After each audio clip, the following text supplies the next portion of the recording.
السلام عليكم ورحمة الله وبركاته. أهلا بكم في قناة أفكار بيتي. وطبعا قبل ما يخلص فصل الصيف وهنخش على المدارس، عاملين حلقة عن الشاليهات بتاعت قرية إليت بيتش اللي في العين السخنة، ودي تبع القوات المسلحة.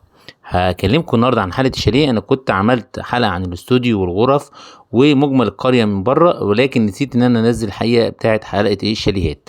قبل ما ابدا في الشاليهات زي ما اعتدنا كده هوديكم قريه عشان ما شافش الفيديوهات اللي فاتت. دي قريه الإليت بيتش اللي هي الفيروز سابقا، هم اتغير اسمها السنه دي. طبعا دي القريه حمام السباحه، والقريه عباره صغيره فيها حمام سباحه زي ما انتم شايفين كده كبير. ودي الشاليهات او مبنى الشاليهات بالغرف، وكله بيشوف الفيو بتاع حمام السباحه والبحر. تمام. وزي ما انتم شايفين البحر، انا واقف في الشاليه كده وبصور من الشاليه.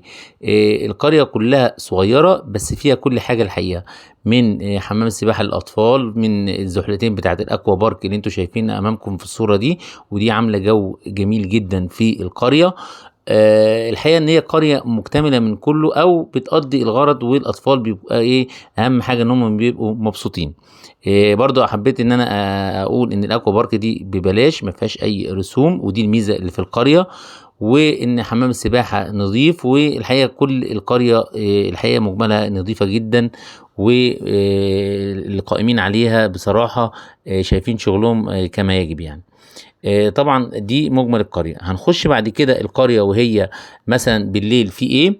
الشاشة دي بيعرض فيها افلام، وبنقعد القعدة كده بالليل بتبقى قعدة جميلة جدا.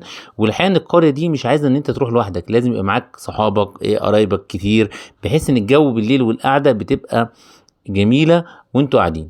هنخش على موضوعنا اللي هو موضوع الشاليهات. ده الشاليه ده نظام شاليه ليه اوضتين وريسبشن، وفي كنبه بتتفتح سرير، وهنا المطبخ بادوات المطبخ بالميكروويف بكل حاجه.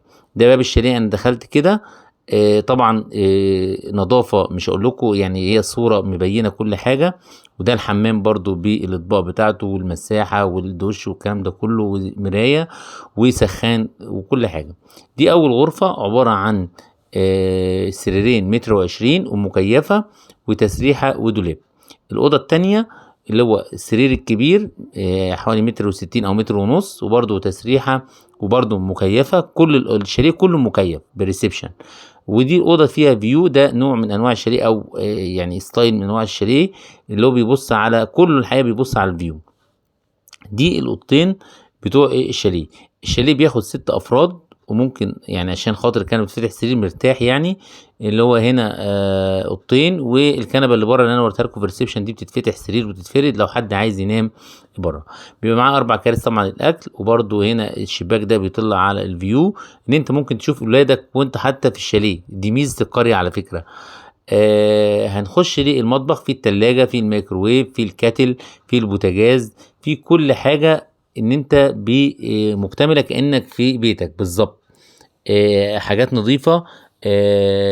لكل حاجة مكتملة في الشاليه، يعني انت تحس ان انت. وبعد كده الخدمة فيه حلوة، لو في اي حاجة باظت او حاجة الحقيقة بيجوا إدارة القرية بيحلها لك على طول. دي مجمل القريه. طبعا هنشوف نظره كده. دي الاكوا بارك. انا نزلت تحت بس عشان اوريكم بس عشان في ناس بتسال على البحر.